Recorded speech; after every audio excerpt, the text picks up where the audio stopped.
I'm not going to beat around the bush. How it's planned out right now is just not going to work, says BMW CEO Oliver Zips about Euro 7 emissions regulations. Now, I don't know if he's referring to Europe here or China or just everywhere. Basically, BMW's screwed because their cars can't meet these emissions regulations and they can't produce enough EVs to replace them with. Did I just say that? Is that actually true? Am I speculating? What do you think? Realistically, why whine about something if it doesn't affect you? Yeah. Hello, my friends. Welcome to the channel. I'm the Electric Viking. To see you. Thank you for tuning in. My name is Sam Evans. Welcome to the 10,000 new subscribers over the past 30 days. Great to have you. Welcome back, everyone else. I'm not going to beat around the bush. How it's planned right now is simply not going to work. Now, the truth is Oliver Zips was referring to Euro 7 emissions regulations, but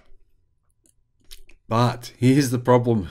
Here's the big problem for not only BMW, but basically all of their buddies, Mercedes, Volkswagen, Toyota, doesn't matter, all the major automakers. Euro 7 emissions will come into force within a few years' time. However, similar emissions rules will come into place in China within 6 months' time, and then stricter emissions regulations that will copy or emulate Euro 7 emissions will come into place in China about the same time that they come into place in Europe. Now, you can imagine the impact this will have on BMW. You can see why Oliver Zips is furious, as you would be. Imagine if someone came along and said to you, hey, I know you've got a business, but 65% of your customers won't be able to buy your product in 3 years. You'd be furious too. This is basically the situation that BMW are in. Now, do you think they're pretty much fucked? I mean, seriously? I mean, I hope that my guys edit that out, what I just said then, but they are. I mean, what are they going to do, right? Now, why do I say this? Well, because BMW are getting distracted. They're distracted. They're distracted with silly things when they should have been focusing on electric cars. What do I mean by this? Well, okay, here's what I mean. Most automakers don't have cars. In fact, none of them have cars that aren't EVs that meet Euro 7 emissions regulations. Stellantis are whining about this too, understandably. Not that I feel sorry for them, but they are. Now the problem is that if you can't sell cars in China and you can't sell them in Europe, and it's going to cost you billions of dollars to make these new revolutionary internal combustion engine vehicles to sell to meet the regulations, then what do? Well, the solution here is actually quite simple. In fact, the solution here is so obvious. I don't understand why Oliver can't see it. Oliver Zips, the outspoken CEO of BMW, has delivered a scathing attack on the expected Euro 7 emissions regulations recently. The 59-year-old criticised the unrealistic testing environmental conditions, which he believes is putting immense pressure on automakers. From July 2025, car automakers are expected to reduce NOx emissions, which are the emissions that cause cancer, by the way. NOx emissions cause cancer. It's a fact, not speculation. That's actually true. By 35%. Then they want to reduce a reduction by 35%. This is actually not that great of a number. And a decrease in particulates from the exhaust by as much as 13%. So they want a decrease in particulates by 13%, a decrease in NOx particulates by 35%. I personally think both of them should be, I personally think the NOx emissions should just be banned, period. When you start realizing how many millions of people are dying from cancer and how the World Health Organization says one of the significant causes of that are these emissions from cars, well, that's a pretty compelling reason to solve this problem. Not according to BMW CEO. In his speech delivered at the 103rd Annual General Meeting of BMW AG, he said these regulations are entirely unfeasible. Zips added that the testing conditions represent unrealistic situations and force car makers to deal with various problems. I think everyone can answer this for themselves. How often, for example, do you drive up a mountain pass at full throttle in -7 degrees in a car that is fully loaded and pulling a trailer? We are fighting for a sensible Euro 7 solution, which also effectively increases air quality in cities. Now, I want to make it very clear that BMW is not fighting for anything. They're fighting for their profits. That's what they're fighting for. I also want to make it very clear here. BMW are basically making up nonsensical analogies here. This analogy bears there's nothing. The Euro 7 emissions regulations, right? There's nothing in there. I've read them. I've had a look at them. There's nothing at all that has anything to do with the wacky mental example he gives here. I mean, a car that is fully loaded pulling a trailer up a mountain in -7 degrees. I can't find anything in the emissions testing that replicates what he's just claimed. It's just like the guy's had too many drinks at the annual meeting and he's got up and said some stuff that just doesn't make sense. Now, the CEO has previously spoken out against new emissions tests and said they would emphasize driving conditions with little relevance to real-life motoring. One of the main requirements from the EU will force car manufacturers to focus on vehicle durability. Passenger vehicles and light vans must be a so-called emissions budget for every trip under 6.2 miles.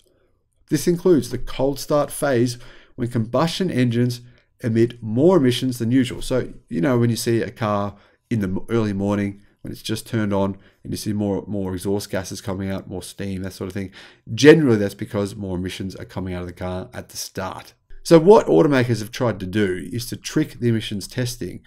And so what they'll do is the car will recognize it's doing an emissions test and it will actually start and not do the initial cold start. It'll just start like it as though it's already been running for a while, which is bad for the engine, bad for the whole system, but it actually suits the testing. Now they can't get away with that anymore, and so they don't know what to do. Zips compared what's going on in Europe to the United States, where the Inflation Reduction Act encourages the adoption of electric vehicles. He said in the US, the Inflation Reduction Act is being used by policymakers to promote climate protection and strengthen the domestic economy. In Europe, on the other hand, the European Commission is massively tightening the planned Euro 7 standards. BMW CEO says these regulations won't result in any air quality improvements at all. It won't help in reducing these harmful emissions, won't help the air one bit, he says. I'm not going to beat about the bush. How it is planned right now is simply not going to work. And then he said that a July 2025 date is impractical. Of course it is for BMW, because they don't have the product ready. Zips has long advocated for the combustion engine and for hydrogen-powered vehicles as well, and he warned against a premature ban on internal combustion engine vehicles. He says it will be disastrous. It's not that BMW doesn't believe in alternative fuels and electric vehicles, but rather that the gasoline-powered car is very relevant in this day and age. So is smoking in a restaurant. Hang on a minute. No, it's not. Particularly in markets and regions where EVs are still impractical, he says. Some auto market leaders, believe the Euro 7 regulations will actually harm the electric vehicle revolution. Ford Model E's Martin Sander said last year, "We should not be diverting resources to yesterday's technology and invest in zero emissions instead."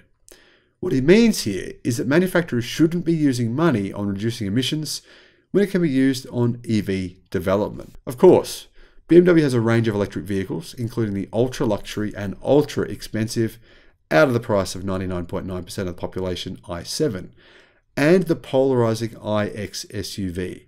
However, all of BMW's electric cars are really quite unaffordable, at least for the average person. This year, Zips says the electrified lineup will grow to accommodate the forthcoming i5 executive sedan and the iX2 crossover, which should boost the company's already strong sales. Last year, BMW delivered more than 215,000 electric vehicles, more than double the amount of EVs it sold in 2021. However, of those, only about half were fully electric. So that means that around 5% of BMW's current production worldwide are fully electric vehicles. What BMW is afraid of is having to sell EVs only, basically. That would be a better solution for them. If they had affordable, compelling EVs across every segment of it, across every market segment they're in right now, and they could mass manufacture them, none of this would be an issue.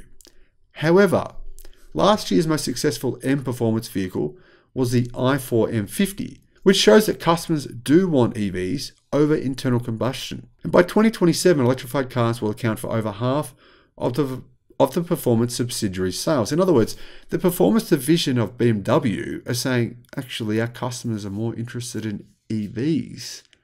What does that tell you about the future of the automotive industry when the iconic part of the company wants to go electric. Let's not forget that Munich is also working on hydrogen-powered vehicles.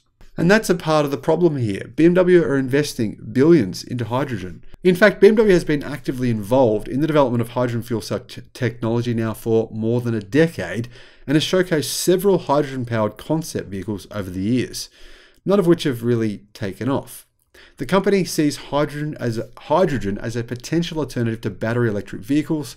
In the long term, it believes that hydrogen, in fact, is the future of the automotive industry, and it will take over electric cars and make them obsolete. The reason for this is their long range and their heavy-duty applications, where extended driving ranges and quick refueling times are crucial. Here are some key highlights of BMW's involvement in hydrogen technology. Number 1, BMW iHydrogen Next. BMW iHydrogen Next, or NEXT, in 2020, BMW unveiled the Hydrogen Next concept, which is based on the BMW X5 SUV.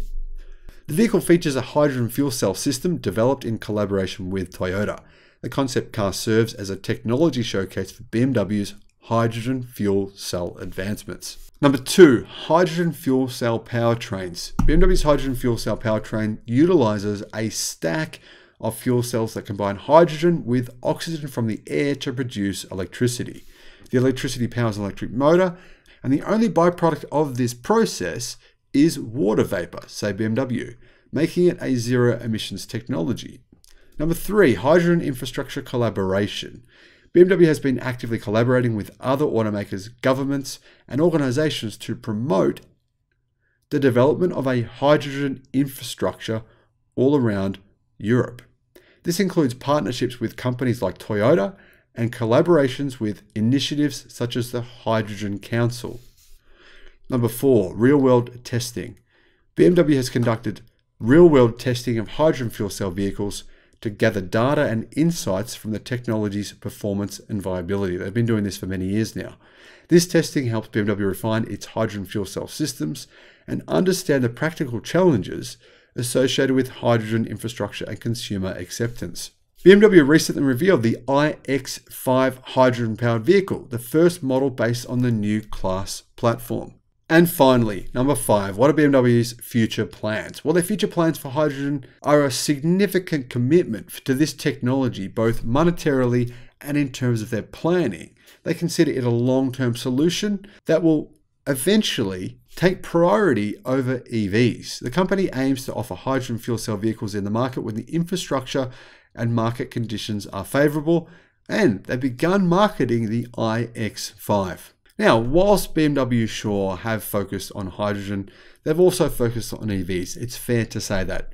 But my key point is here, if they simply focus 100% on EVs and forgot about the distractions of new engines, which they've been working on, and new hydrogen-powered vehicles, which they've also been working on, focused all their efforts on the future of the automotive industry, on making their cars compelling and affordable and electric, then I don't think they'd have anything to complain about. The reality here is BMW, in my opinion, are just not ready for the future that the world is demanding. Therefore, Oliver Zips is whining and moaning once again. Let me know what your thoughts are on this. Am I wrong? Am I right? Let me know in the comments. Thank you for watching. Bye-bye.